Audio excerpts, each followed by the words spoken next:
በሸዋ ሁለቱ እዞች ዘመቻ ሸዋ አንድነት ሲሉ በሰየሙት ማጥቃት የአገዛዙ ሰራዊት ከባድ ምት እያረፈበት ይገኛል። በአንድነቱ ማግስት ሁለቱ እዞች የተናበበ ጀብድ በመፈጸም ላይ ናቸው። ከሞላሌ እስከ መሃል ሜዳ ሰፊ የትንቅንቅ ቀጠና ሆኗል። የአገዛዙ አየር ወለድ ኮማንዶ ጦር ከበባ ውስጥ ገብተዋል። ዘመቻ ሸዋ አንድነትን በተመለከተ ዝርዝር አሁናዊ የግንባር መረጃዎችን ይዘናል። በሌላ ግንባር በጎጃም ጅጋ ከተማ የፋኖ ኃይሎች የሌሊት ልዩ ዘመቻ ፈጽመዋል። የአገዛዙ የቁም ምሽግ በቡድን የጦር መሳሪያ ተሰብሯል። የጨበጣ ውጊያ ተካሂዷል። ከ40 በላይ የጦር መሳሪያ በምርኮ ገቢ ሆኗል። ይህም ሌላኛው የግንባር መረጃችን ነው። ቀጥታ ከግንባር ይቀርባል። የትግራይ ጊዜያዊ አስተዳደር ፕሬዝዳንት ሌተናል ጀነራል ታደሰ ወረደ የስልጣን ጊዜያቸው ሊጠናቀቅ ቀናቶች ቀርተዋል። ጀነራሉ በመጨረሻም ዝምታቸውን በመስበር አቋም መያዛቸው ተሰምተዋል። ታደሰ ደብረ ጽዮን በሊቀመንበርነት ከሚመሩትና እሳቸውም በአባልነት ከሚገኙበት ስውር ካውንስል አፈግፍገዋል። የወንበር ትንቅንቁ እንደቀጠለ ነው። እንደ ጌታቸው ረዳ አልክድም የሚሉት ጀነራሉ ቀጣይ አስደንጋጭ ውሳኔዎችን እንደሚወስኑ ይጠበቃል። የውስጥ ምንጮችን ጨምሮ በጉዳዩ ላይ ሰፋ ያለ ዘገባ ይዘናል። የጠቅላይ ሚኒስትር አብይ አህመድ የተባበሩት አረብ ኤምሬትስ ጉዞ ጦር ሜዳ ከመዝመት የሚቆጠር ነው። ይህንን ያሉት በኬንያ የብልጽግና አምባሳደር የሆኑት ጀነራል ባጫ ደበሌ ናቸው። ባጫ ወደ ጦር ግንባር ከመዝመት ጋር የሚስተካከል ጀግንነት ሲሉ ያደነቁትን የአብይ አህመድ ጉዞ በዝርዝር ቃኝተነዋል። ለሰዓቱ የመረጥንላችሁ ቀጠናዊ ዜና ትንታኔያችን ነው። ሰላም ጤና ስጥልን ውድ የጣና ቲቪ ተከታታይ ቤተሰቦቻችን፣ አብራችሁን ስትቆዩ እነዚህንና ሌሎች ዝርዝር መረጃዎችን ታደምጣላችሁ። የጣቢያችን የሰዓቱ ዜና መረጃና ዜና ትንታኔዎቻችን እንሆ ተጀምረዋል። እስከ መጨረሻው አብራችሁ እንድትቆዩ አክብሮታዊ ግብዣችን ነው።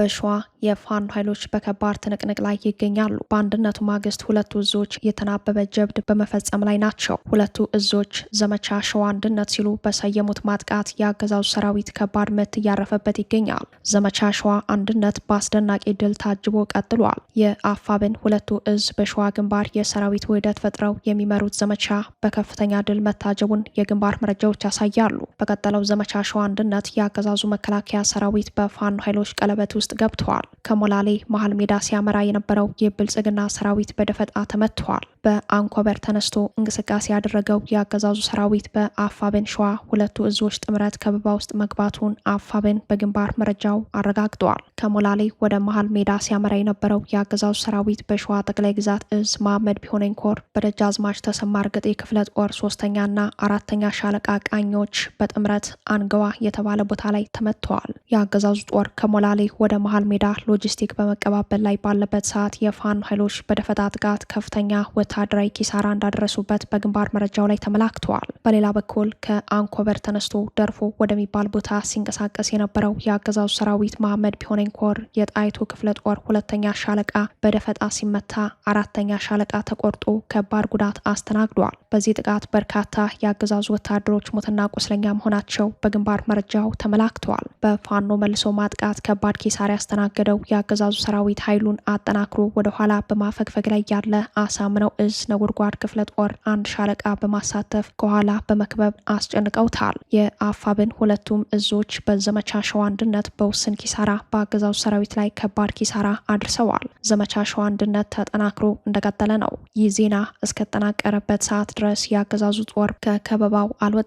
በቀጠናው ያለው ከባድ ውጊያ እንደቀጠለ ነው። በቅርቡ ፍጹማዊ አንድነትን ያበሰሩት ሁለቱ እዞች በአንድነት ማግስት በመናበብና በመተጋገዝ ለአገዛዙ ከባድ ራስ ምታት መሆናቸውን በተግባር ያረጋገጡበት ታላቅ የዘመቻ ሳምንት ሆኖ እንደቀጠለ ነው። ይህ በእንዲህ እንዳለም በጎጃም አፋብን ቴዎድሮስ እዝ 109ኛ ኮር 77ኛ ክፍለ ጦር በጅጋ ከተማ ሰርጂካል ኦፕሬሽን በመፈጸም ታላቅ ድል መጎናጸፉ ተሰምተዋል። በምዕራብ ጎጃም ዞን ጅጋ ከተማ የመሸገው የአገዛዙ ኃይል በተጠና ዘመቻ የመቱት የፋኖ ኃይሎች በዚህ የከተማ ውጊያ 40 የነፍስ ወከፍ ጦር መሳሪያ በምርኮ እንደቀናቸው ታውቋል። የማጥቃት ውጊያው ከሌሊቱ 9 ሰዓት ላይ መከፈቱን የገለጸው እዙ ጅጋ ከተማን ለመቆጣጠር የተሰራው የቁም ምሽግ በ77ኛ ክፍለ ጦር የፋኖ ኃይሎች በአርፒጂና በቦምብ በማጥቃት ምሽጉ እንደተሰበረ አውደ ውጊያው ከሌሊቱ 9 ሰዓት እስከ ንጋት 11 ሰዓት መካሄዱን በአውደ ውጊያ መረጃው ላይ ገልጿል። አድማጭ ተመልካቾቻችን በመቀጠል ተጨማሪ የአውደ ውጊያ መረጃዎችን የግንባር ዘጋቢያችን በቀጥታ ከስፍራው የሚከተለውን መረጃ ያደርሰናል። ሰላም ጤና ይስጥልን፣ እንደምን ዋላችሁ። ወደ ሰዓቱ የግንባር መረጃዎቻችን ስናመራ በጎጃምና ሸዋ በተካሄዱ ከባድ አውደ ውጊያ ላይ እንደዚሁም በጎንደር ያሉ ህዝባዊ ውይይቶች ላይ ያተኮረ ይሆናል። ወደ መረጃዎቻችን ስናመራ በዛሬው ዕለት እንግዲህ በጎጃም ቀጠና የአፋብን ቴዎድሮስ 109ኛ ኮር 77ኛ ክፍለ ጦር ጅጋ ከተማ ላይ ከባድ ድል መቀዳጀቱን በግንባር መረጃው ላይ ተመላክቷል። በጅጋ ከተማ መሽጎ በነበረው የአገዛዙ ሰራዊት ላይ ከበባ በመፈጸምና ከባድ አውደ ውጊያ በማድረግ ከ40 በላይ የነፍስ ወከፍ መሳሪያ ማረካቸውንም ኮሩ አስታውቋል። በቴዎድሮስ 109ኛ ኮር 77ኛ ክፍለ ጦር ጅጋ ከተማ ላይ በመግባት ሌሊቱን ከበባ በመፈጸም በአገዛዙ ሰራዊት ላይ ከፍተኛ ምት ሲያሳርፉ ከሌሊቱ 9 ሰዓት ጀምሮ የጥላት የቁም ምሽግ በ77ኛ ክፍለ ጦር በተለያዩ በአርቢጂና በቦምብ ተደርምሶ በጥላት ከባድ ኪሳራ ደርሶበታል። በዚሁ መሰረት 32 ክላሽንኮቭ መሳሪያ፣ 6 የኤስኪው መሳሪያ፣ 15 ክላሽ ካዝናዎች፣ በርካታ ተተኳሽ የብሬን እንደዚሁም የክላሽ የማረኩ ሲሆን ከ80 በላይ የሚኒሻና ፖሊስ አባላት ሙትና ቁስለኛ መሆናቸውንም እዙ ባወጣው የግንባር መግለጫ አመላክቷል። በርካታ ቁስለኞችንም ወደ ፍኖተ ሰላም ሆስፒታል ሲያመላልስ እንደነበረ ተመላክቷል። በአካባቢው ከፍተኛ ውጥረት የነገሰ ሲሆን በአሁኑ ሰዓት ያገዛዙ ሰራዊት በእግረኛ አልሆነለት ያለውን የተለያዩ የድሮን ከበባ እንደዚሁም የድሮን አሰሳ እና ጥቃት እያደረሰ መሆኑም ከቦታው መረጃዎች ደርሰውናል። እንደዚሁም በዛሬው ዕለት በሸዋ ቀጠና የአፋብን ሁለቱም እዞች ማለትም ያሳምነው ደቡብ አማራ አሳምነው እዝና እንደዚሁም አፋብን ሸዋ ጠቅላይ ግዛት እዝ በጋራ ከባድ ድል እየተቀዳጁ መሆኑ ተመላክቷል። ከሞላሌ ከተማ ወደ መሀል ሜዳ ከተማ ሲያመራ በነበረው ያገዛዙ ሰራዊት ላይ እንግዲህ ሙሐመድ ቢሆነኝ ተሰማር ገጤ 3ኛና 4ኛ ሻለቃ ቃኞች በጥምረት በመሆን አንገዋ በተባለ ቦታ ላይ ቆረጣ በማድረግ ድል አስመዝግባ እንግዲህ በደፈጣውም አገዛዙ ሎጂስቲክ ለመቀበል ባለበት ሰዓት ላይ ከባድ ጥቃት በመፈጸም በአገዛዙ ላይ ከባድ ምት ታርፎበታል። በዚህም ከ10 በላይ የአገዛዙ ሰራዊቶች እንደተወገዱ እንደዚሁም በርካቶች ቁስለኛ ሆነው ወደ ሆስፒታል እየተመለሱ መሆኑን ከቦታው ማረጋገጥ ተችሏል። የኮሩ ባወጣውም የግንባር መግለጫ ላይ ተመላክቷል። በዚሁ በሸዋ ቀጠና በአንኮበር ቀጠናም የሙሐመድ ቢሆነኝ ኮር ጣይቱ ክፍለ ጦር በአገዛዙ ላይ ከባድ ከበባ በመፈጸም ከጧት ጀምሮ ይህ ዜና ስተናቀረበት ሰዓት ድረስ ከባድ አውደ ውጊያ የተደረገ ሲሆን ወደ ኋላ ለማሸግሸግ በሞከረበት ሰዓት ደግሞ የሌላኛው የሸዋ እዝ የደቡብ አማራ አሳምነው እዝ ከኋላ ቆረጣ በመግባት በአገዛዙ ላይ ከፍተኛ ምት እያሳረፉበት እንደሚገኙ ከቦታ ደረሰ መረጃ ያመላክታል። የሙሐመድ ቢሆነኝ ኮርም በግንባር መረጃው ላይ አመላክቷል። በዚሁ ቀጠና እንግዲህ አገዛዙ ከፍተኛ ውጥረት ሲበዛበት የመድፍ ሽፋን እየሰጠ እንደዚሁም የድሮን አሰሳ እያደረገ መሆኑንም ከቦታው ማረጋገጥ ችለናል። ይህ በእንዲህ እንዳለ ከሰሞኑ በጎንደር ከፍተኛ ለውጥ መምጣቱ ይታወቃል። ከፍተኛ ቦታዎች በፋኖ ቁጥጥር ስር ይገኛሉ። ወረዳዎች እንደዚሁም ከፍተኛ መለስተኛ ከተሞች። በእነዚህ ከተሞችም የፋኖ ኃይሎች የራሳቸውን ህዝባዊ መዋቅር እየሰሩና እንደዚሁም የተለያዩ ትምህርቶችን እየሰጡ ፖለቲካዊ ስራዎችን እያከናወኑ መሆናቸውን ከቦታው ያገኘነው መረጃ አመላክታል። ለተናከሩት የግንባር መረጃዎች ተስፋዬ ልሳኑ ነኝ ከዛው ከትግሉ ሜዳ። የብልጽግናው አገዛዝ ፕሮፓጋንዲስቶች ፋኖ በአሜሪካ መንግስት በአሸባሪነት ተፈርጇል የሚል የተሳሳተ መረጃ ማሰራጨታቸውን ተከትሎ የህግ ባለሙያዎች ምላሽ በመስጠት ላይ ናቸው። ባለሙያዎቹ የብልጽግና ፕሮፓጋንዲስቶች መረጃ ነጭ ውሸት መሆኑን አስረድተዋል። በአማራ ህዝብ ትግል ውስጥ ማህበረሰብ በማንቃትና ለወገን በመድረስ የሚታወቀው የማህበረሰብ አንቂው ሰለሞን ቦጋለ በአሜሪካ ሀገር የጠየቀው ጥገኝነት ውድቅ ተደርጎ ወደ ኢትዮጵያ እንዲመለስ በተደረገበት ሂደት የማህበረሰብ አንቂው በአሜሪካ የኢሚግሬሽንና የጉምሩክ አስከባሪ አይሲኢ የደረጃ 3 አሸባሪ ቡድን አባል በማለት የሰጠው መግለጫ ለብልጽግና ፕሮፓጋንዲስቶች የሐሰት መረጃ ስርጭት የተመቸ ሆኗል። የአገዛዙ ፕሮፓጋንዲስቶች ፋኖ በአሜሪካ መንግስት በአሸባሪ ተፈርጇል የሚል የተሳሳተ መረጃ ማሰራጨታቸውን ተከትሎ በአሜሪካን ሀገር የህግ ጠበቃ የሆኑ አቶ ሙሉ አለም ጌታቸው ፋኖ በአሸባሪነት እንዳልተፈረጀ ከሀገሪቱ ህግ አንጻር አብራርተዋል። የአሜሪካ መንግስት ፋኖን የፎሬን ቴሮሪስት ኦርጋናይዜሽን ብሎ ዴዚግኔት አላረገው። ይሄን የማድረግ ስልጣን ያለው የሴክሬታሪ ኦፍ ስቴት ነው። የዲፓርትመንት ኦፍ ስቴት ሴክሬታሪ ማርኮ ሩቢዮ አሁን ባለው ሁኔታ ማለት ነው። ማርኮ ሩቢዮም ሆነ ከዛ ፊት የነበረው አንቶኒ ይሄን ወጥተው ፋኖን ዴዚግኔት አላረጉም እስካሁን ድረስ። እንደ ህግ ባለሙያው ማብራሪያ በአሜሪካ ህግ መሰረት የውጭ ሀገር አሸባሪ ድርጅት ወይንም ፎሬን ቴሮሪስት ኦርጋናይዜሽን ብሎ በይፋ የመሰየም ስልጣን ያለው የአሜሪካ የውጭ ጉዳይ ሚኒስተር ብቻ ነው። ይህ ስልጣን በኢሚግሬሽንና ዜግነት አዋጅ አንቀጽ 219 ስር የተደነገገ ነው። ኢሚግሬሽን ኤንድ ናሽናሊቲ አክት እንደሆነ አስረድተዋል። ባለሙያዎቹ እንደሚሉት አንድ ቡድን በይፋ ፎሬን ቴሮሪስት ኦርጋናይዜሽን በሚል ሲመደብ ውሳኔው በውጭ ጉዳይ ሚኒስተሩ ይፋ ይደረጋል። በፌዴራል መዝገብ ፌዴራል ሬጂስተር ላይ ይታተማል። እንዲሁም በሁሉም የፌዴራል መስሪያ ቤቶች ዘንድ እውቅና ያገኛል። በተጨማሪም እንዲህ አይነቱ ምደባ ከፍተኛ የህግ መዘዞችን የሚያስከትል ሲሆን ቁሳቁስ ድጋፍ ለሚሰጡ አካላት የወንጀል ቅጣትንና ሰፊ የፋይናንስ ማዕቀቦችን ያካትታል ሲሉ ሁኔታውን አብራርተዋል። የህግ ባለሙያዎቹ እንደሚያስረዱት በአሁኑ ወቅት ፋኖ በውጭ ጉዳይ ሚኒስቴር በሚመራው ይፋዊ የውጭ አሸባሪ ድርጅቶች ዝርዝር ውስጥ የለም። እንዲሁም በአሸባሪዎች ማግለያ ዝርዝር ወይንም ቴሮሪስት ኤክስክሉዥን ሊስት ውስጥ አልተካተተም። እነዚህ ሁለቱ የአሜሪካ መንግስት አሸባሪ ድርጅቶችን ለመሰየም የሚጠቀምባቸው ይፋዊ ዝርዝሮች ወይም ማህደሮች መሆናቸውን የህግ ባለሙያዎች ያስረዳሉ። በአሜሪካ የኢሚግሬሽንና የጉምሩክ አስከባሪ ICE የማህበረሰብ አንቂ የሆነውን ሰለሞን ቦጋለ ደረጃ 3 አሸባሪ ቡድን አባል በሚል የፈረጀው ከመነሻው በወጣቱ ላይ የቀረበበት ሐሰተኛ መረጃ በመኖሩ እንደሆነ የጉዳዩ ባለቤት አስረድተዋል። እንደ ህግ ባለሙያዎቹ ተጨማሪ ማብራሪያ የደረጃ 3 አሸባሪ ቡድን ብያኔ የአሜሪካ የኢሚግሬሽን ተቋም አሰራር እንጂ የህግ አይደለም። በአሜሪካ ኢሚግሬሽን ህግ ደረጃ 3 ድርጅት የሚባል ሶስተኛ ምድብ የሚሰጣቸው ድርጅቶች ሊኖሩ ይችላሉ። ላብነት ህወሓት በትጥቅ ትግል ላይ ያለ በዚህ ምድብ ተቀምጦ የነበረ ቢሆንም አቶ መለስ ዜናዊን ጨምሮ የድርጅቱ አመራሮች በትጥቅ ትግል ዘመኑ በአሜሪካ የስለላ ተቋማት ግብዣ ወደ አሜሪካን እንደተጓዙ በማስታወስ ደረጃ 3 የአሰራር እንጂ የህግ እንዳልሆነ አስረድተዋል። ይህ ምድብ የኢሚግሬሽን ባለስልጣናት የአንድ ግለሰብ የኢሚግሬሽን ሁኔታ፣ የስደተኝነት ጥያቄ ወይም አቤቱታን በሚገመግሙበት ወቅት ግለሰቡንና ድርጅቶችን እንደ ሁኔታው ኬዝ ባይ ኬዝ እንዲመዝኑ ስልጣን የሚሰጣቸው አሰራር እንደሆነ የህግ ባለሙያዎች በዝርዝር አስረድተዋል። ይህ የምዘና ስራ የሚሰራው በተቋም ወይም በቡድን ሳይሆን በአንድ የኢሚግሬሽን መኮንን ወይም የኢሚግሬሽን ፍርድ ቤት ሊሆን እንደሚችል ያስረዱት የህግ ባለሙያዎች የማህበረሰብ አንቂው ሰለሞን ቦጋለ ጉዳዩን በዚህ አውድ እንደሚታይ የስደተኝነት ጥያቄውን ውድቅ ለማድረግ የተሰጠ እንደሆነ ከአሜሪካ ህግ አንጻር አብራርተዋል። የሆነው ሆኖ የማህበረሰብ አንቂ የሆነው ወጣት ሰለሞን ቦጋለ ከ2008 የአማራ ተጋድሎ ጀምሮ በጎንደር ህዝብን በማንቃት ለጥቃት ተጋላጭ የሆኑ ንጹሐን ሰብአዊ ድጋፍ እንዲያገኙ በመርዳትና እርዳታዎችን በማስተባበር እንዲሁም ህወሓት በ2013 በአማራ ህዝብ ላይ የጦር ወረራ በከፈተበት ወቅት ከእንግሊዝ ሀገር ወደ ኢትዮጵያ በመምጣት አማራ ራሱን እንዲከላከል የጦርነቱ ተጎጂ ንጹሐን ወገኖች ሰብአዊ ድጋፍ እንዲያገኙ በማስተባበር የህዝብ ልጅ መሆኑን እንዳስመሰከረ በርካቶች ምስክርነታቸውን እየሰጡለት ይገኛል።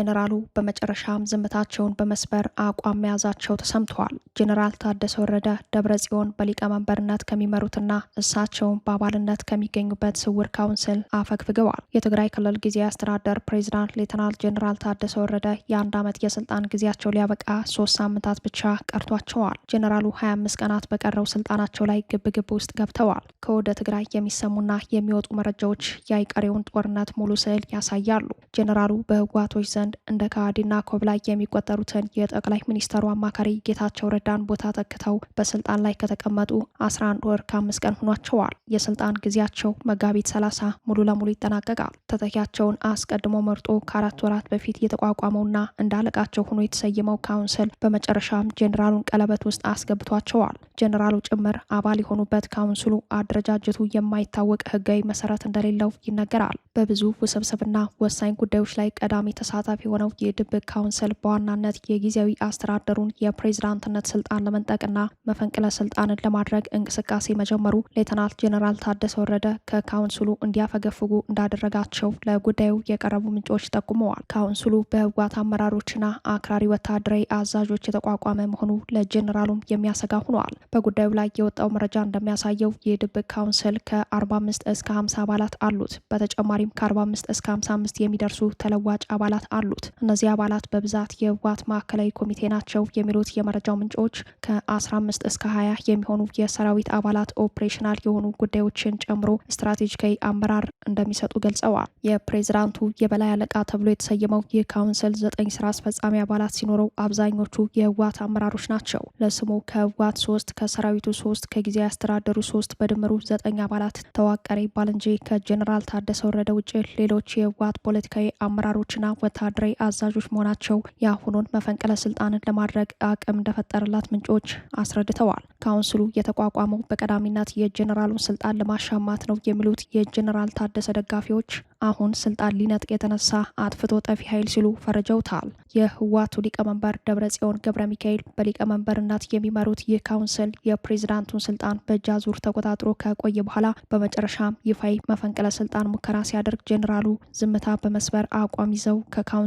ድርጊት ራሳቸውን ማግለላቸው ተሰምተዋል። የክልሉ ሰላምና ጸጥታ ቢሮ የሚያወጣቸውን መግለጫዎች ጭምር አያውቁም የሚባሉት ጄኔራል ታደሰ ወረደ በካውንስሉ የመጨረሻ እርምጃ ሰለባ ከመሆናቸው ጋር ተያይዞ ካውንስሉ በሚወስናቸው ጉዳዮች ላይ ኃላፊነት እንደማይወስዱ ለሊቀመንበሩ ደብረጽዮን ማስታወቃቸው በወታደራዊ መረጃው ላይ ተመላክተዋል። በጉዳዩ ላይ ጄኔራል ታደሰ ወረደና ደብረጽዮን ተገናኝተው ከመከሩ በኋላ ጄኔራሉ ከካውንስል ውሳኔዎችና እርምጃዎች ራሳቸውን ማግለላቸው ታውቋል። ጄኔራሉ እንዳይታመኑ አድርጎ ራሱን የትግራይ ህዝብ ጠበቃ ያደረገው ካውንስል በአመሰራረት ሂደቱ ላይ የብልጽግና ጦረኝነትም አስተዋጽኦ አለው። ብልጽግና በትግራይ ፖለቲከኞች ላይ የፈጠረው ክፍፍልና ያደረጋቸው ክልከላዎች ካውንስሉ ወይም ህወሓት በህዝቡ ዘንድ አማራጭ ሆኖ እንዲቀጥል አድርጓል የሚሉ የጉዳዩ ተከታታዮች አሉ።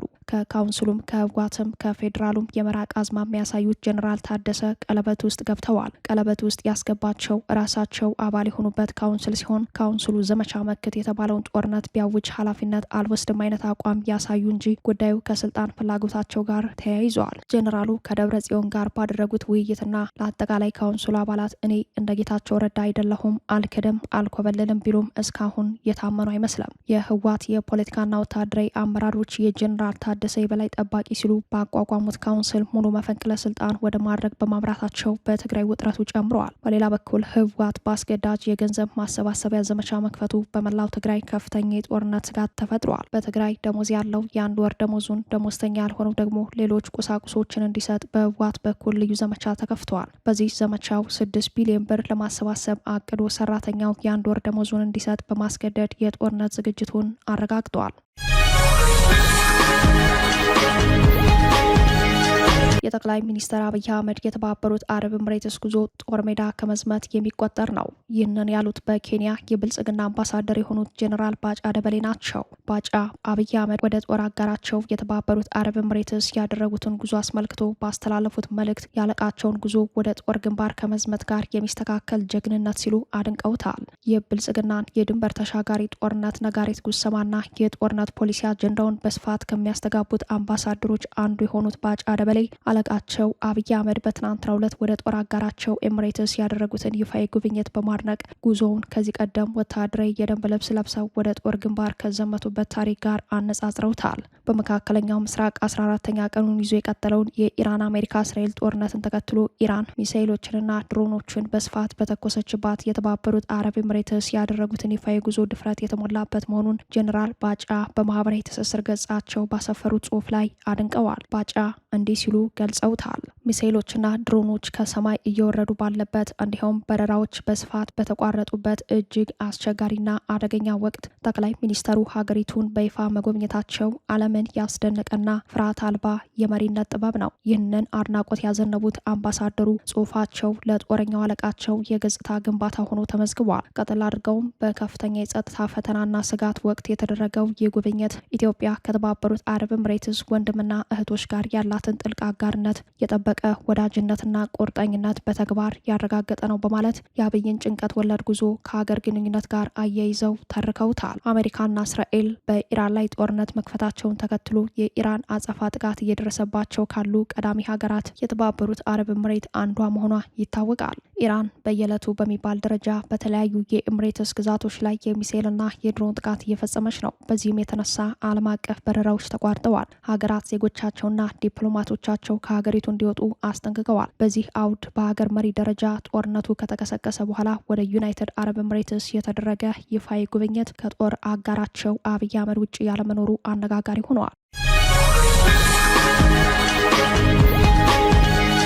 የአሜሪካው ፕሬዝዳንት ዶናልድ ትራምፕ የኢራኑ አዲሱ አያቶላህ በህይወት መኖራቸውን ይፋዊ ማረጋገጫ ሰጥተዋል። 14ኛ ቀኑን ይዞ በቀጠለው አደገኛ ጦርነት ሀገራቸው አሜሪካ ቢያንስ 3 ጉዳቶችን ማስተናገዳቸው ታውቋል። በሌላ በኩል 3.2 ሚሊዮን ህዝብ በጦርነቱ ምክንያት ተፈናቅሏል። ኦፕሬሽን ኤፒክ ፉሪ በሚል ስያሜ ከእስራኤል ጋር በመሆን በኢራን ላይ ከባድ ወታደራዊ ዘመቻን የከፈተችው አሜሪካ ባለፉት 24 ሰዓታት ውስጥ 3 ከባህር ኃይልና አየር ኃይል ጋር የተገናኙ አደጋዎችን አስተናግዳለች። ሁለቱ ከአየር ኃይል ጋር ሲገናኙ አንደኛው ደግሞ ከባህር ኃይል ጋር ተያይዟል። በትናንትናው ዕለት ዩኤስኤስ ጄራልድ አልፎርድ በተባለ ግዙፍ የአሜሪካ የአውሮፕላን ተሸካሚ መርከብ ላይ የእሳት አደጋ መከሰቱን የአሜሪካ ባህር ኃይል ማዕከላዊ ኮማንድ አስታውቋል። ግዙፉ መርከብ በአሁኑ ሰዓት በኢራን እየተካሄደ ላለው ወታደራዊ ኦፕሬሽን በቀይ ባህር ድጋፍ እያደረገ ነበር። አደጋው የተከሰተው በመርከቡ የልብስ ማጠቢያ ክፍል ውስጥ እሳት በመነሳቱ እንጂ ከጦርነቱ ጋር በተያያዘ በደረሰ ጥቃት አለመሆኑን የአሜሪካ ባህር ኃይል ማዕከላዊ ኮማንድ ማስታወቁን ዘገባዎች አመላክተዋል። ባለፉት ሰዓታት ደረሰ የተባለው ሌላኛው ጉዳት አንድ ንብረትነቱ የአሜሪካ የሆነና ለተዋጊ ጀቶችን ነዳጅን የሚሞላ አውሮፕላን መከስከሱ ነው። አውሮፕላኑ የተከሰከሰው በኢራቅ ምድር መሆኑ ታውቋል። ኬሲ 135 የሚል መጠሪያ ያለው አውሮፕላን መከስከሱን ያረጋገጠው የአሜሪካ ጦር ማዕከላዊ እዝ ነው። ማዕከላዊ እዙ በዚሁ መረጃውም እየበረሩ ላሉ ተዋጊ ጀቶች አየር ላይ ነዳጅ የሚሞላው ኬሲ 135 አውሮፕላን የወደቀው በጠላት ወይም በወዳጅ ሀገር ተኩስ አይደለም ሲል ቢያስተባብልም በኢራን የሚደገፍ አንድ የኢራቅ ኢስላማዊ ታጣቂ ቡድን ጥቃቱን ያደረስኩት እኔ ነኝ፣ ኃላፊነቱንም እወስዳለሁ ብለዋል። በሌላ በኩል የአሜሪካው ፕሬዝዳንት ዶናልድ ትራምፕ የኢራኑ አዲሱ መንፈሳዊ መሪ በህይወት መኖራቸውን አረጋግጠዋል። ሞጅታባ ኻሜኒ ከ14 ቀን በኋላ አያቶላ ኻሜኒና ሌሎች ባለስልጣናት እንዲሁም የቤተሰብ አባላትን በገደለው ጥቃት አብረው ከነበሩ መካከል አንዱ ናቸው። አሁን የኢራን መሪ ተደርገው የተመረጡት ሞጅታባ ኻሜኒ እግራቸው መቁሰሉንና ግራ አይናቸው ላይ ጉዳት አጋጥሟቸዋል ሲባል ቆይቶ በመጨረሻም ትራምፕ ሞጅታባ ኻሜኒ ተጎድተዋል፣ ግን በህይወት ያሉ ይመስለኛል ሲሉ ማምሻቸውን ከፎክስ ኒውስ ጋር ባደረጉት ንግግር አረጋግጠዋል። ትራምፕ ይህንን ያሉት ሞጅታባ ኻሜኒ ስልጣን ከጨበጡ በኋላ የመጀመሪያው መልእክታቸው በጽሁፍ መልኩ በኢራን መንግስታዊ ቴሌቪዥን መተላለፉን ተከትሎ ነው። ሞጅታባ ኢራን ከአሜሪካና እስራኤል ያለውን ጦርነት እንደማያቆሙ መልእክታቸውን አስተላልፈዋል። በኢራን ጦርነት እስካሁን ከ1300 በላይ ንጹሐን ሰዎች መገደላቸውን የተባበሩት መንግስታት ድርጅት መዘገቡ ይታወሳል። በጥቅሉ በጦርነቱ ምክንያት ከ3.2 ሚሊዮን በላይ ኢራናውያን መፈናቀላቸውን ተመድ በወጣው መረጃ አመላክተዋል። የኢራን ባለስልጣናት በበኩላቸው እስራኤልና አሜሪካ እስከ ትናንት ድረስ በኢራን ላይ በከፈቱት ድብደባ 165 ሴት ህጻናት ተማሪዎችን ጨምሮ ከ1300 በላይ ሰላማዊ ሰዎችን መገደላቸውን አስታውቀዋል። የውሃ ማጠራቀሚያ ሆስፒታልና ትምህርት ቤቶችን ጨምሮ 10,000 ሰላማዊ ተቋማትን መውደማቸው በይፋ ሪፖርት አረጋግጠዋል። ክቡራትና ክቡራን ቤተሰቦቻችን ለሰዓቱ የተሰናዱት መረጃዎቻችን እየተከታተሏችኋችሁን ይመስሉ ነበር። አብራችሁን ስለቆያችሁ ልባዊ ምስጋናችን ድረሳችሁ እያልን የጣና ቲቪ ወቅታዊ ዜናዎች፣ ትንታኔዎችና ልዩ ልዩ ፕሮግራሞች እንዲደርሷችሁ ቻናላችን ሰብስክራይብ በማድረግ ቤተሰብ ሆኑ። በተሳትፎ የትግል ሚዲያው እንዲያጠናክሩ ጥሪያችን እናቀርባለን። ጣና ቲቪ ከሀቅ ጋር